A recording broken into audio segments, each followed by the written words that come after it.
Ya, selamat datang kembali di kelas probabilitas dan statistik. Sekarang kita akan membahas bagaimana distribusi sampling dari variansi sampel ya. Kemarin sudah di video sebelumnya sudah dibahas bahwa distribusi sampling mean, distribusi sampling dari rata-rata sampel adalah berdistribusi normal ya. Di sini kita akan mengetahui bagaimana kalau variansinya. Kemarin mean-nya, sekarang variansinya ya. Nah, apa itu distribusi sampling dari S kuadrat? Kita pelajari sekarang ya. Nah, dimulai dari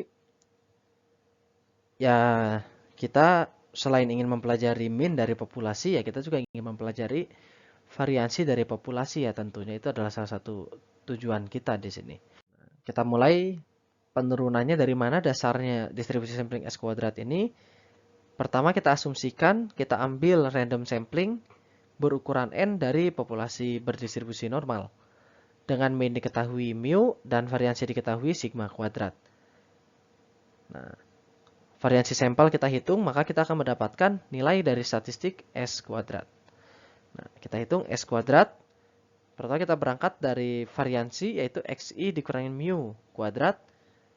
Itu sama dengan, kita turunkan secara matematis, didapat XI dikurangin X bar kuadrat, ditambah N dikali X bar dikurangin mu kuadrat. Ya, dari penurunan matematis tadi didapat jumlah dari XI dikurangin mu kuadrat itu adalah sama dengan jumlah dari XI dikurangin X bar kuadrat ditambah N dikali X bar dikurangin mu kuadrat. Ya. Lalu kita bagi kedua persamaan ini dengan sigma kuadrat, kiri dan kanan. Dan kita substitusikan, kita masukkan N dikurangin 1 S kuadrat dikali S kuadrat. Untuk jumlah yang ini, yang tengah ini kita ganti ya. Karena kita tahu definisi dari S kuadrat adalah jumlah dari XI dikurangin X bar kuadrat dibagi N-1.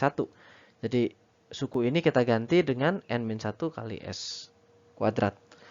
Didapat persamaan baru, bisa dilihat 1 dibagi sigma kuadrat dikali jumlah dari XI dikurangin mu kuadrat.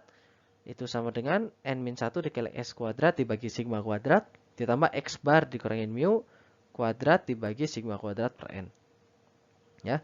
Yang mana kita ketahui yang sisi kiri ini adalah mempunyai distribusi Q kuadrat, karena normal, kalau kita kuadratkan, XI ini berdistribusi normal, kalau kita kuadratkan akan mendapatkan distribusi Q kuadrat. Ya, ingat ya, itu sudah kita pelajari di video-video sebelumnya. Lalu selanjutnya, tadi sudah sisi kirinya adalah distribusi Q kuadrat. Lalu bagaimana dengan sisi kanannya? Kita lihat dulu suku terakhirnya. X bar itu adalah berdistribusi normal. Dari central limit theorem sudah kita ketahui. Lalu kalau kita kuadratkan, maka dia akan menjadi distribusi Q kuadrat berderajat kebebasan 1 ya. Karena ya rata-rata sampel dari central limit theorem kita tahu adalah berdistribusi normal dengan min mu dan variansi sigma kuadrat per N. Ya. Nah, ingat lagi teorema yang sudah kita pelajari juga sebelumnya dari bab fungsi random variabel dan random variabel bivariat ya. Nah, di sini bisa kita lihat kalau ada distribusi Q kuadrat dijumlahkan, maka hasilnya akan menjadikan distribusi Q kuadrat juga. Nah, karena bagian kirinya sudah Q kuadrat dan bagian kanan sini sudah Q kuadrat, maka bagian tengahnya juga adalah berdistribusi Q kuadrat ya. Dengan derajat kebebasan V min 1, N min 1 ya, karena V-nya sama dengan N min 1 di sini. Karena yang bagian kiri derajat kebebasannya N, bagian kanan derajat kebebasannya 1, maka sisanya adalah N min 1 di sini. Nah, sehingga kita simpulkan yang bagian tengahnya tadi itu adalah berdistribusi Q kuadrat dengan derajat kebebasan N min 1. Ya.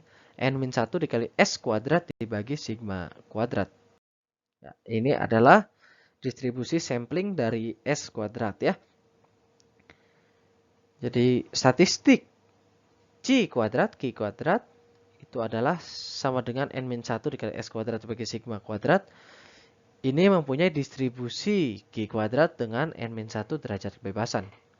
Jadi kesimpulannya apa? Kesimpulannya, variansi itu mempunyai distribusi Q kuadrat ya. Variansi sampel dari populasi normal itu mempunyai distribusi Q kuadrat. Ini akan banyak digunakan di bagian ANOVA nanti ya. Jadi sekarang perlu diingat saja bahwa distribusinya adalah Q kuadrat untuk variansi sampel. Seperti itu.